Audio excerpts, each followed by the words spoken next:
Shalom Aleichem, everybody. Today we're going to be talking about Avram Avinu and some of the incredible qualities that he has that we can take and learn from and apply them to our own personal lives and grow from them.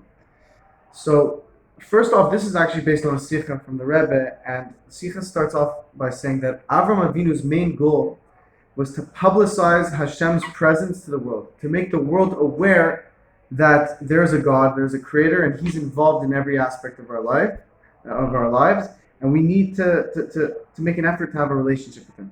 So it starts off like this. Avram, as he was traveling through the desert around Beersheba, he decided to plant a tree. Why did he want to plant a tree?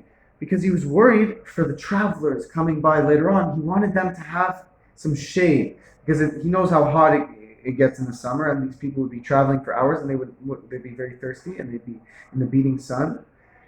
So he thought about them. He was concerned for them that they should have a tree to rest under in the shade. And first of all, we have to realize that Avram was doing this for people that he's never met before. You really think about this. This is such an incredible quality in Avram, that he's worried about people that he's never met before. So he decided to plant a tree along the way so somebody will have a place to rest.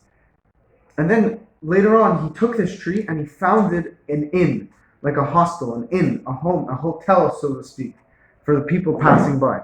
And he developed this tree until he built it into a hotel. And people who were traveling along the way in the desert, they would stop by Avram, and they would receive bread. They would receive, first of all, they would receive food and their needs. But what's interesting that the Sikha mentions is they didn't just receive their needs. They received sweets and wine and meat and a place to sleep. They were given delicacies. They weren't just given their needs. They were given more than their needs. They were given enough to stuff that they were like delights, like things that are treats, so to speak.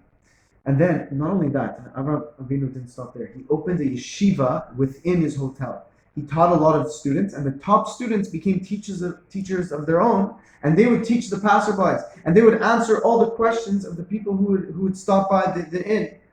And when this happened, Avram had a vision. He had a vision not just to provide for people's physical needs, but to provide for their spiritual needs as well.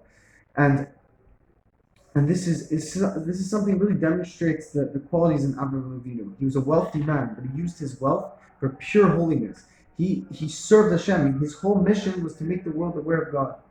And we see that what's beautiful in him is he didn't just want to give people their basic needs. He wanted them to enjoy themselves and have wine and bread and meat, a place to sleep, and sweets, delicacies.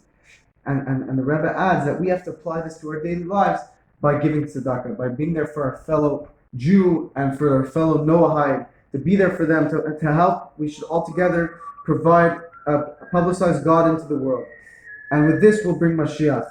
And not just about someone we know, but to care just as much for someone we don't personally know as someone we do know. So God bless you. Hope you enjoyed this. Have an amazing day. And I want to thank my good friend Ben for learning. I learned this with my good friend Ben, and he's actually the cameraman now. So may Hashem bless him. And thank you for watching.